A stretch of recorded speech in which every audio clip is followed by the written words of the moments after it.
الحمد للہ الحمد للہ رب العالمین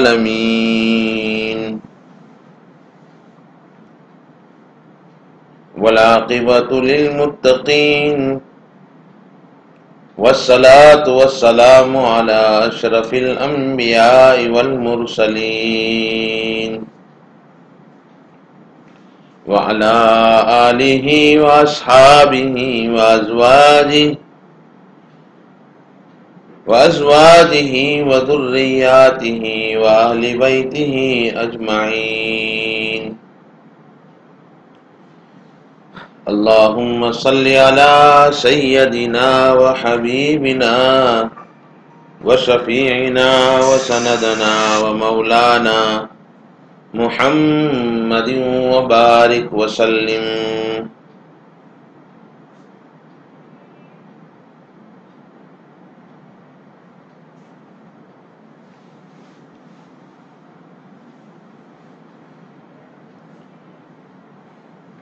محترم اساتذہ کرام،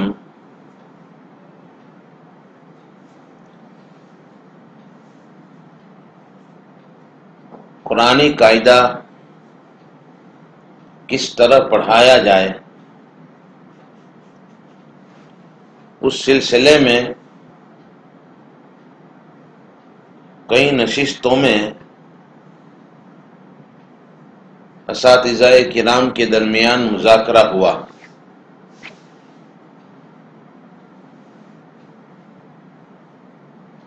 تقریباً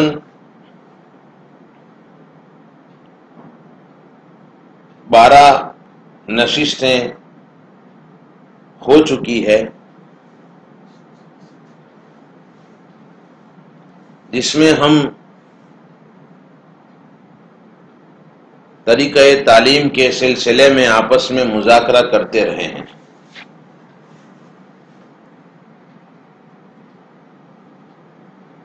قرآنی قاعدہ پڑھانے کا مقصد کیا ہے، وہ بھی آپ کے سامنے پہلی مجلس میں، پہلی نشست میں ذکر کیا گیا تھا کہ قاعدہ قرآن تک پہنچنے کا وسیلہ ہے، ذریعہ ہے۔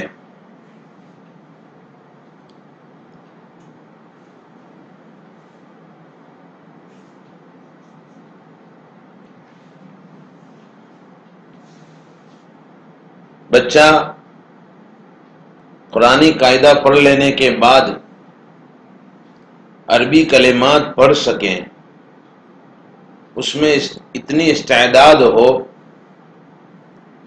کہ وہ قرآن کریم کے کلمات خود حل کر سکتا ہو، اسی طرح عربی کلمات خود حل کر سکتا ہو، اتنی استعداد پیدا ہو جانی چاہیے۔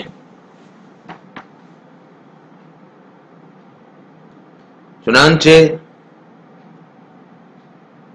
قرآن کریم تک پہنچنے کے لیے بہت سے قاعدے شائع ہوئے ہیں۔ ہر قاعدے کا مقصد یہی ہے کہ بچہ قرآن تک پہنچ جاوے اور اس میں ناظرہ خوانی کی صلاحیت پیدا ہو جاوے۔ قاعدہ مقصود نہیں ہوا کرتا، اس لیے میں بار بار کہہ رہا ہوں کہ قاعدہ تبدیل کرنے کے بجائے ہم اپنے طریقہ تعلیم کو تبدیل کریں۔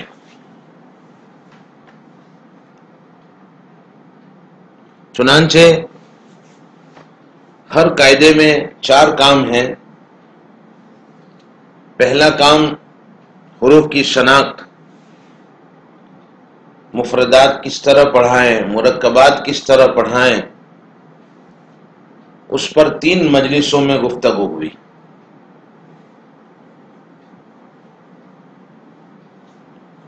پھر اعراب اور علامات،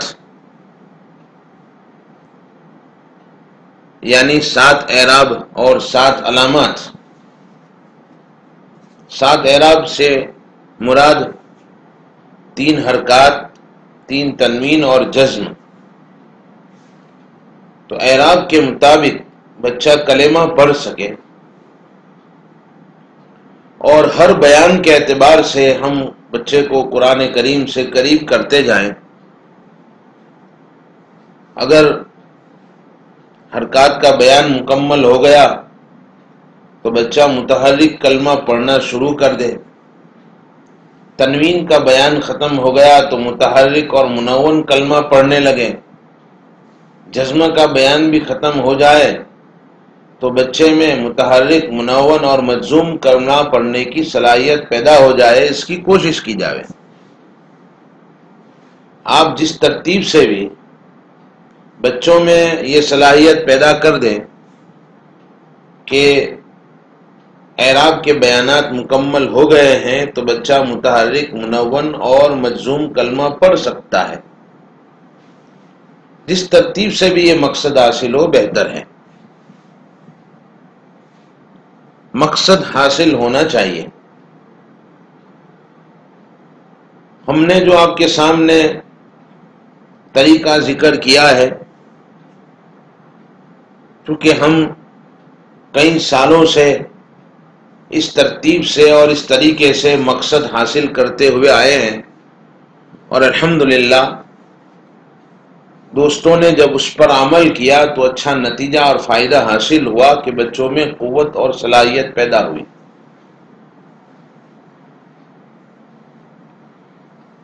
چنانچہ 2 مجلسوں میں تنوین، حرکات، تنوین اور جزم یعنی اعراب کا بیان اور اعراب کے بیانات کو پڑھانے کا جو طریقہ ہے، تقریباً 2 مجلسوں میں اس کا مذاکرہ ہوا. تو یہ 5 مجلسیں ہو گئی. اور علامات یعنی حروف مدہ،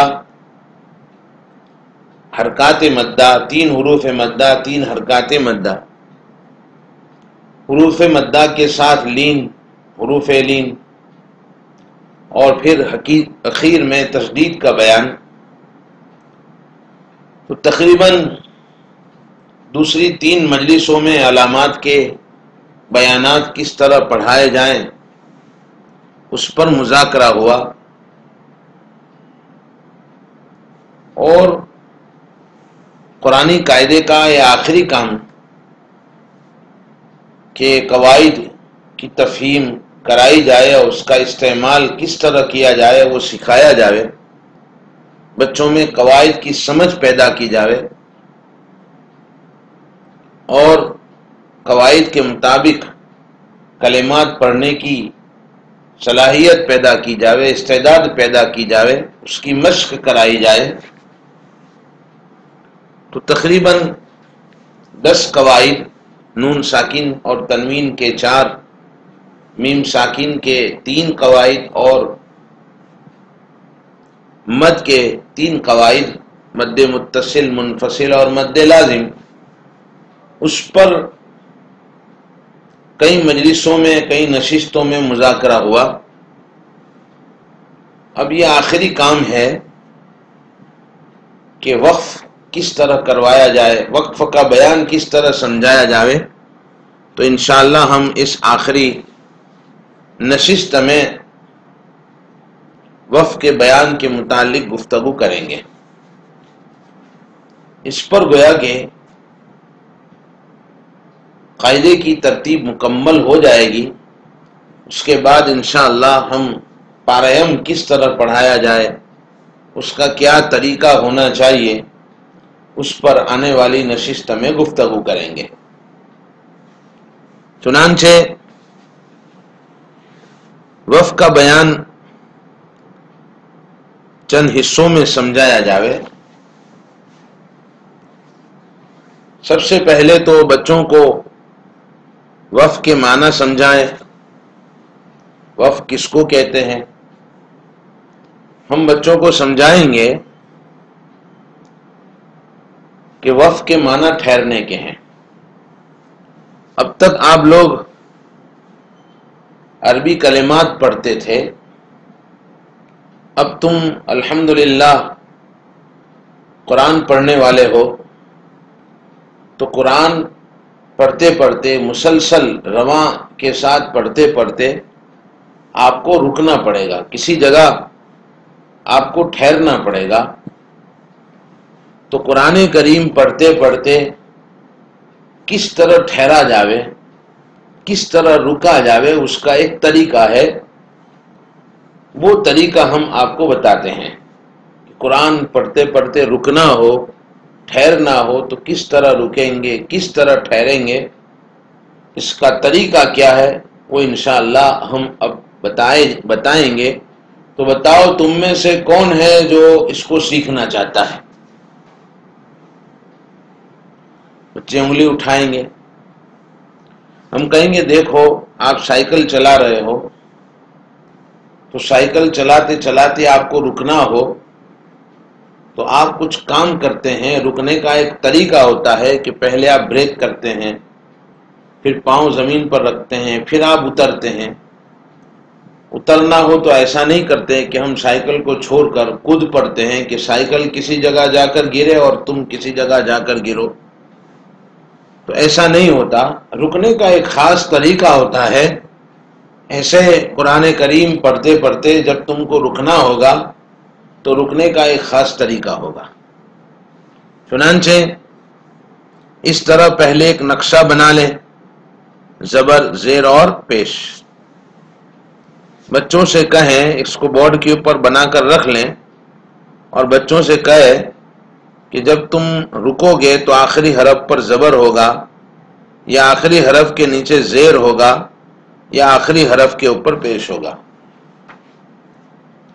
یہاں ہم نے لکھا ہے کہ چند مرحلوں میں وقف کا بیان بچوں کو سمجھائیں۔ ان میں سے یہ پہلا مرحلہ ہے جو میں ذکر کر رہا ہوں۔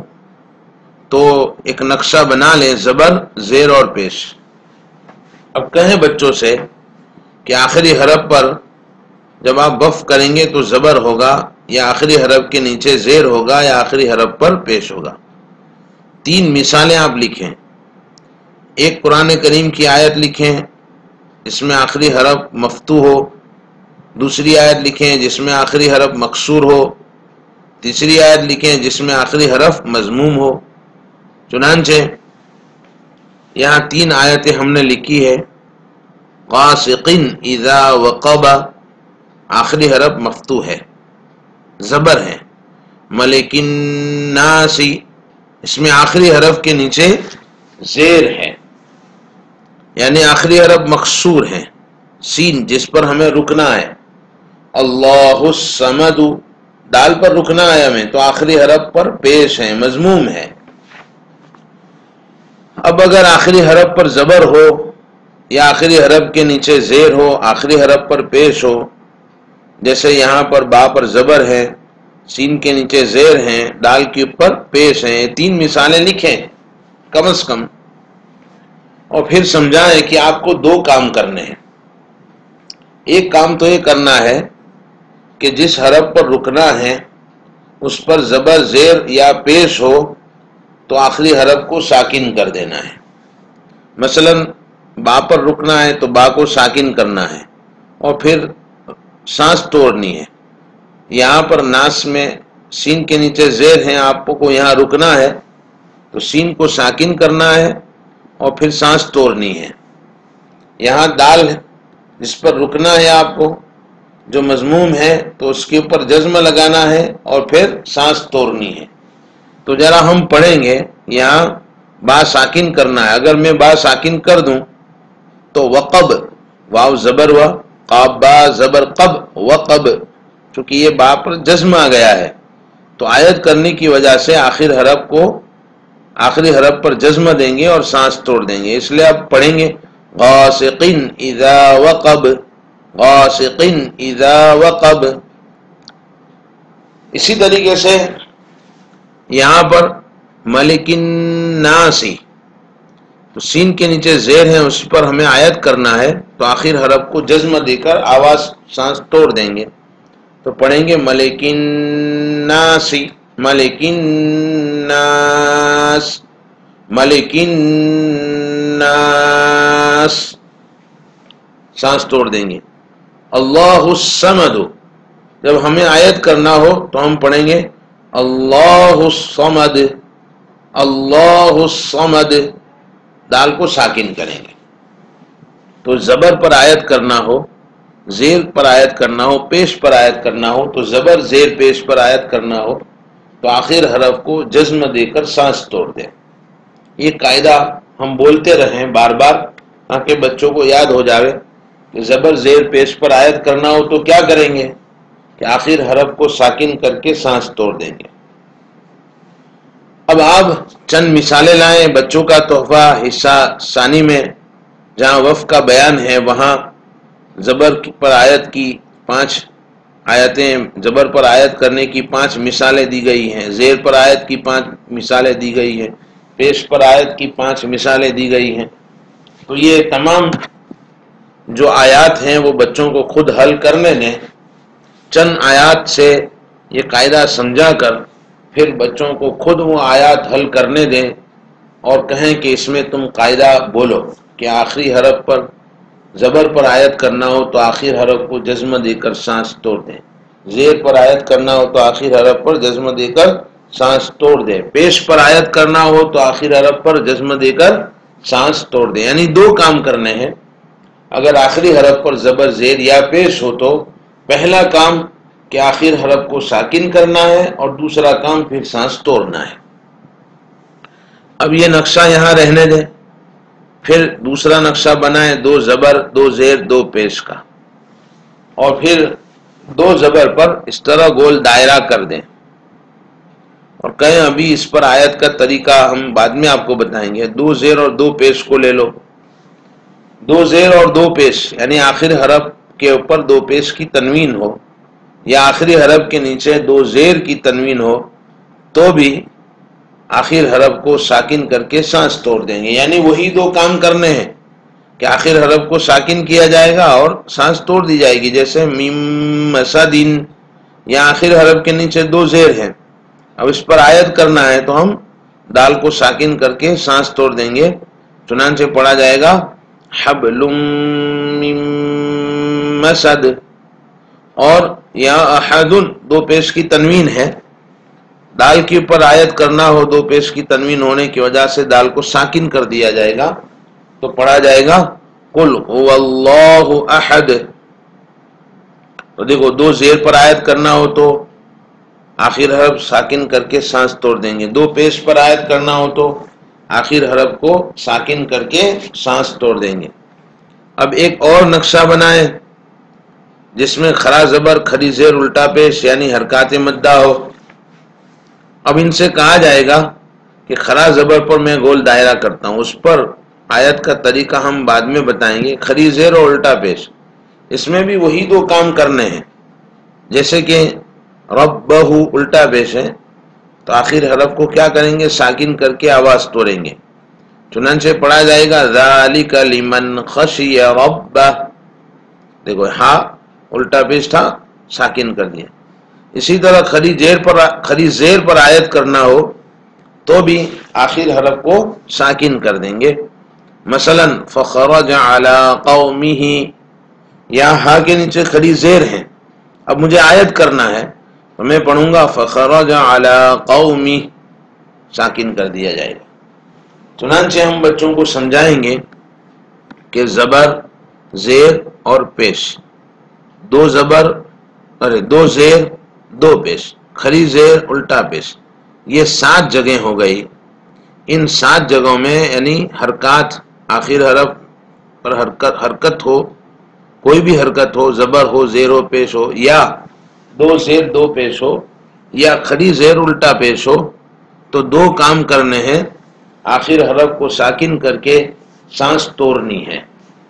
وف کے معنی تو سانس توڑ کر تھوڑی دیر کے لیے رکنا، تو وہ تو رکنے ہی والے ہیں، وقت وف کو تو کرنے ہی والے ہیں، لیکن کیسے سانس توڑیں گے آخر حرف کو ساکن کر کے، کہاں 7 جگہ میں، کون کون سی جگہ؟ زبر زیر پیش 2 زیر 2 پیش کھڑی زیر الٹا پیش، یہ 7 جگہ میں اگر ہمیں رکنا ہے، سانس توڑنی ہے، تھوڑی دیر کے لیے رکنا ہے تو آخر حرف کو ساکن کیا جائے گا۔ یہ پہلا مرحلہ ہوا۔ اس کے بعد اب ہم کہیں گے کہ دو زبر پر آیت کرنے کا طریقہ سیکھتے ہیں، یہ چھوڑ دیا ہے ہم نے۔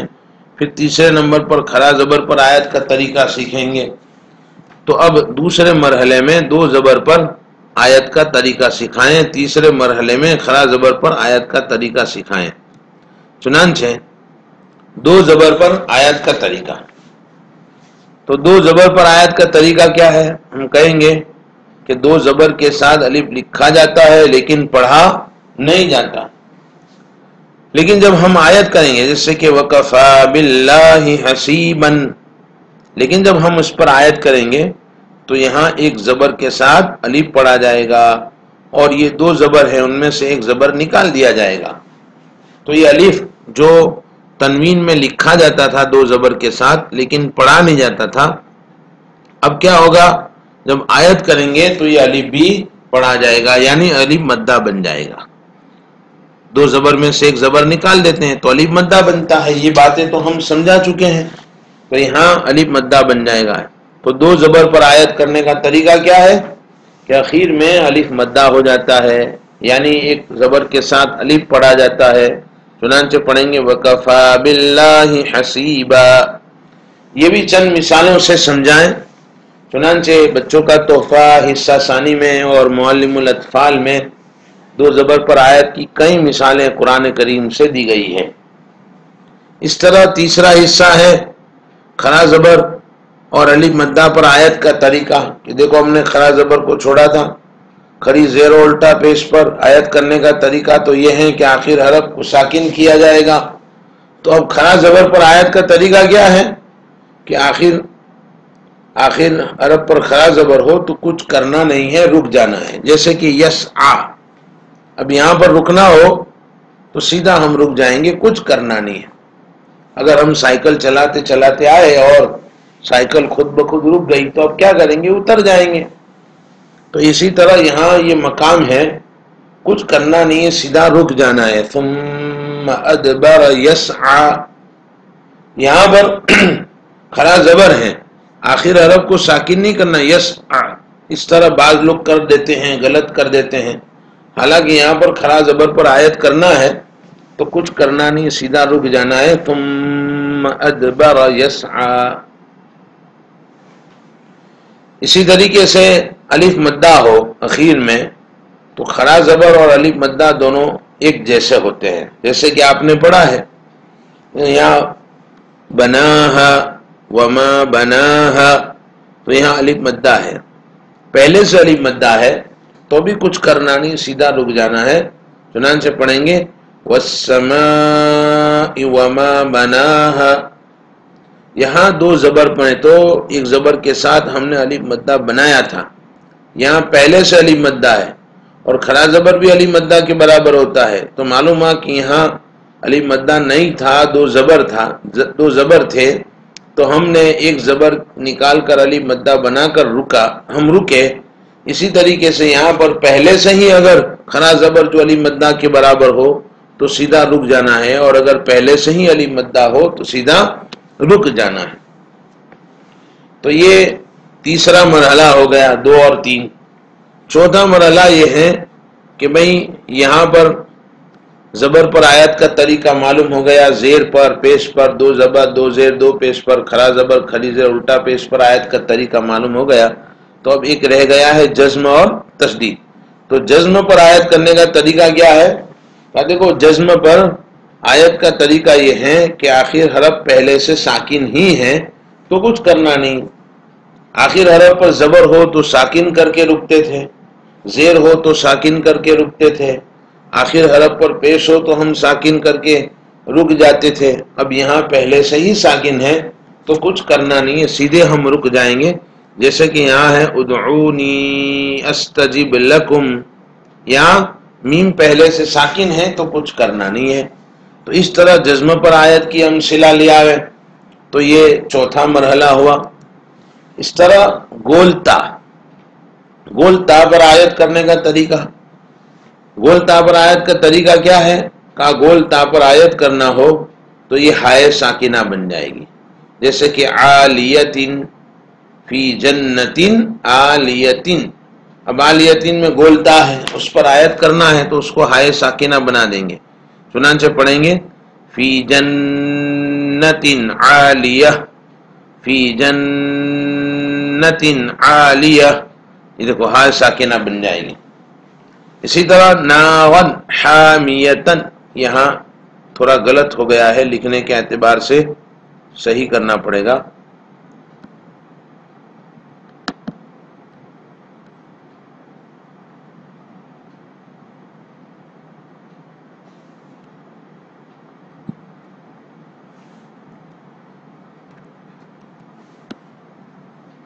تو یہاں نارن حامیتن میں پہلے سے الف، پہلے سے یہاں پر بھی تا ہے، اخیر میں گول تا ہے، اور گول تا پر آیت کا طریقہ یہ بتایا ہے کہ ہائے ساکنہ بن جائے گی۔ تو یہاں کہیں گے، پڑھیں گے نارن حامیہ تصلا نارن حامیہ تصلا نارن حامیہ۔ یہ مثال میں نے اس لیے لکھی ہے کہ اکثر ہم نے بچوں کو ایک غلطی کرتے ہوئے دیکھا ہے کہ یہاں دو زبر آئے ہیں، اور دو زبر پر آیت کا طریقہ ہم آگے بتا چکے ہیں کہ ایک زبر کے ساتھ الف پڑھا جاتا ہے، تو یہاں پر بھی وہ اس طرح کرتے ہیں کہ نارن حامیتا، پھر ہم سوال کرتے ہیں کہ یہاں پر ایسا کیوں کیا؟ دو زبر پر آیت کرنا ہے تو ایک زبر کے ساتھ الف پڑھا جائے گا، تو یہاں پر بھی وہ قاعدہ دو زبر والا وہ جاری کرتے ہیں، اس لیے یہ مثال میں نے لکھی، بچوں کو سمجھا دینا ہے کہ گول تا پر دو زبر ہو، دو زیر ہو، دو پیش ہو، یا جو بھی کچھ ہو، اس پر آیت کرنے کا طریقہ یہی ہے کہ آخر تا کو ہائے ساکنہ میں تبدیل کر دیں گے۔ دیکھو یہاں پر حامیتن میں دو زبر ہیں گول تا پر، تو حامیتا نہیں پڑھیں گے بلکہ اس تا کو ہائے ساکنہ سے بدل کر رکیں گے، یعنی نارن حامیہ۔ اس بات کی تھوڑی سی وضاحت بچوں کے سامنے کر دینی ہے، اس طرح کی مثالیں لانی ہے تاکہ قرآن کریم پڑھتے ہوئے غلطی نہ ہو۔ نمبر 6، یہ 5 مرحلے ہو گئے۔ چھٹا مرحلہ ہے کہ حروف مدہ کے بعد والے حرف پر وقف کا طریقہ، یعنی مد عارض وقفی کا طریقہ، حرف مد کے بعد والے حرف پر وقف کا طریقہ، اسی کو مد عارض وقفی کہتے ہیں۔ جیسے کہ یہاں پر لرادک الی معاد، یا حرف مد الف ہے، اب یہاں رکنا ہے تو حرف مد کے بعد والے حرف پر رکنا ہے۔ ہم نے بچوں کو سمجھا دیا ہے کہ حروف مد کے بعد سکون آوے تو 4 الف مد ہوگا، اگرچہ وہاں پر نام بھی بعد میں بتا دیا تھا کہ حرف مد کے بعد سکون ہو تو مد لازم ہے، لیکن ایک مقام جگہ مد کی ایک الف سے زائد کی جو صورتیں تھی، ایک الف سے زائد کے جو مقامات تھے مد کے، وہ ہم نے ان کو سمجھا دیے تھے کہ حرف مد کے بعد حمزہ الف کی شکل میں ہو تو 2 الف مد ہوتا ہے، عین کے سر کی شکل میں ہو تو 3 الف مد ہوتا ہے، حرف مد کے بعد سکون یا جزم، سکون یا تشدید ہو تو 4 الف مد ہوتا ہے۔ تو یہاں حرف مد الف کے بعد سکون آیا ہے دال کے اوپر، چونکہ 2 زیر پر آیت کرنے کا طریقہ ہے کہ آخر حرف کو ساکن کیا جائے گا، تو یہ دال ساکن ہو گیا، اس لیے یہاں 4 الف مد ہوگا۔ اگر ہم آیت نہ کریں الی معاد تو الف مدہ ہوتا ہے، لیکن آیت کرتے ہیں تو دال ساکن ہو جاتا ہے، چونکہ 2 زیر پر آیت کرنے کا طریقہ یہی ہے۔ تو یہاں پر پڑھیں گے الی معاد، 4 الف مد کریں گے، دال میں قلقلہ ہوگا کیونکہ دال ساکن ہے، اور حروف قلقلہ میں سے یہ آیا ہے جس پر جزم ہے دال ہے، تو یہاں قلقلہ بھی ساتھ میں ہوگا، تو پڑھیں گے لرادک الی معاد۔ اسی طرح وہو الغفور الودود، واو مدہ ہے اور اس کے بعد دال ہے، اس پر ہمیں آیت کرنی ہے تو حرف مد کے بعد والے حرف پر آیت کرنا ہے۔ اب یہاں پر سکون آئے گا، ہم بتائیں گے کہ بھئی پیش آخر حرف پر پیش ہو اور اس پر آیت کرنا ہو تو جزم آ جاتا ہے، تو یہاں جزم آئے گا. تو دیکھو حرف مد واو کے بعد جزم آیا ہے، اور ہم نے آپ کو بتایا تھا کہ اگر حرف مد کے بعد سکون ہو تو 4 الف مد ہوتا ہے، تو یہاں پر بھی 4 الف مد ہوگا. اس کو پڑھیں گے وَهُوَ الْغَفُورُ الْوَدُودُ. یہاں لکھنے میں غلطی ہو گئی ہے، وَهُوَ الْغَفُورُ الْوَدُودُ. اسی طرح یہ 3 مثال میں نے دی ہیں. الف مدہ کے بعد والے حرف پر سکون آیا ہے وقف کی وجہ سے، یا واو مدہ کے بعد سکون آیا ہے وقف کی وجہ سے، یا مدہ کے بعد سکون آیا ہے وقف کی وجہ سے. جیسے مجیدن یا مدہ ہے، اگر آیت نہیں کریں گے تو یا مدہ ہوگی، لیکن ہم آیت کریں گے تو اس صورت میں 2 پیش پر آیت کا طریقہ کیا ہے؟ آخر حرف کو ساکن کیا جائے گا. دیکھو یہاں حرف مد کے بعد سکون آیا وقف کی وجہ سے، تو یہاں پر بھی 4 الف مد ہوگا. بل هو قرآن مجید. تو یہ حرف مد کے بعد والے حرف پر اگر وقف کریں گے تو 4 الف مد ہوگا. یہ تو ہم نے سمجھا دیا. اب اس کا نام بتائیں گے کہ اس کو کیا کہیں گے. حرف مد کے بعد سکون آوے تو اس کو مد لازم کہتے ہیں، جیسے آپ نے پڑھا ہے.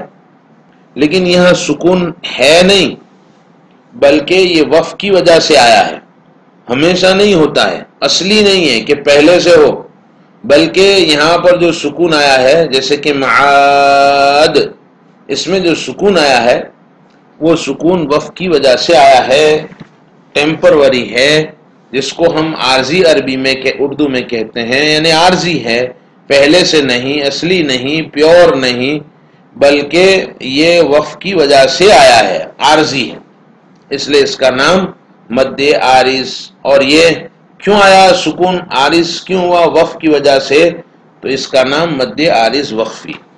حرف مد کے بعد سکون وقف کی وجہ سے ہو تو اس کو مد عارض وقفی کہتے ہیں. اور اگر حرف مد کے بعد سکون پہلے سے ہو، اصلی ہو، تو اس کو مد لازم کہتے ہیں. یا ودود، اس میں اگر ہم مد نہ کریں تو تو 4 الف مد نہیں ہوتا ہے چونکہ سکون نہیں ہے، لیکن اگر ہم آیت کرتے ہیں تو سکون بنتا ہے. اس لیے یہاں پر سکون عارضی ہوا، اس کا نام بھی مد عارض وقفی ہے، اس میں 4 سے 5 الف مد ہوگا. اسی طرح مجید، اگر ہم آیت نہ کریں تو یا مدہ ہوگی. سکون حرف مد کے بعد جو آیا ہے وہ آیت کی وجہ سے آیا ہے، عارضی ہے، اصلی نہیں ہے، لہذا اس کا نام مد عارض وقفی ہوگا. تو یہ مد عارض وقفی کا قاعدہ چند مثالوں سے سمجھائیں. یہاں میں نے 3 مثال دی، ایک الف مدہ کے بعد آیت کی، ایک واو مدہ کے بعد آیت کی، ایک یا مدہ کے بعد آیت کی. 3 مثالیں یہاں پر لکھی گئی ہیں. آپ چند مثالوں سے یہ قاعدہ سمجھائیں کہ حرف مد کے بعد والے حرف پر سکون ہو اور وہ آیت کی وجہ سے سکون آیا ہو تو اس کو مد عارض وقفی کہتے ہیں. اس میں 4 الف مد ہوتا ہے. اسی طرح حروف لین کے بعد والے حرف پر وقف کرنا ہے.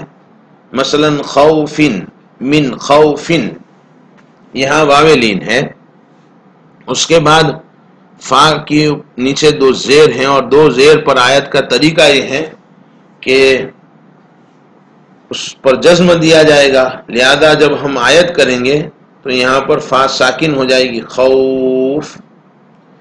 تو اب یہاں حروف لین کے بعد سکون آوے تو اس کو لین لازم کہتے تھے، جیسے عین میں لین لازم ہے، غین میں لین لازم ہے. لیکن یہاں پر سکون عارضی ہے، اصلی نہیں ہے، بلکہ وقف کی وجہ سے آیا ہے، اس لیے اس کو مد لین عارض وقفی کہتے ہیں. چنانچہ پڑھیں گے وَآمَنَهُم مِّنْ خَوْفٍ. اسی طرح لِإِلَافِ قُرَيْشٍ، یا لین ہے، اگر آیت نہ کریں تو یہاں پر مد نہیں ہوگا، لیکن آیت کرتے ہیں تو حرف لین کے بعد سکون آئے گا جو وقف کی وجہ سے ہیں، اصلی نہیں ہے، اس لیے لین لازم نہیں بلکہ اس کو لین عارض وقفی کہیں گے. پڑھیں گے لِإِلَافِ قُرَيْشٍ. لیل لازم میں جہاں تک میرا علم ہے میں جانتا ہوں کہ وہاں مد کرنا واجب نہیں ہے بلکہ جائز ہے. 3 سے 4 الف مد کر سکتے ہیں، مد کرنا ضروری نہیں ہے. لیکن مد عارض وقفی میں یعنی الی معاد وہاں پر مد واجب ہے. دونوں میں یہ فرق ہے. مد لین عارض وقفی میں مد کر سکتے ہیں، نہ کریں تو کوئی حرج نہیں ہے، اور مد عارض وقفی میں مد کرنا ضروری ہے، مد لازم ہے. یہ جہاں تک میں نے پڑھا ہے مجھے یہ معلوم ہے. اگر آپ چاہیں تو کسی سے پوچھ سکتے ہیں.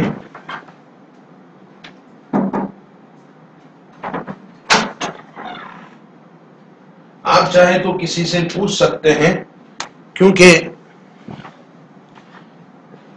بڑوں سے اس کے بارے میں آپ معلوم کر سکتے ہیں.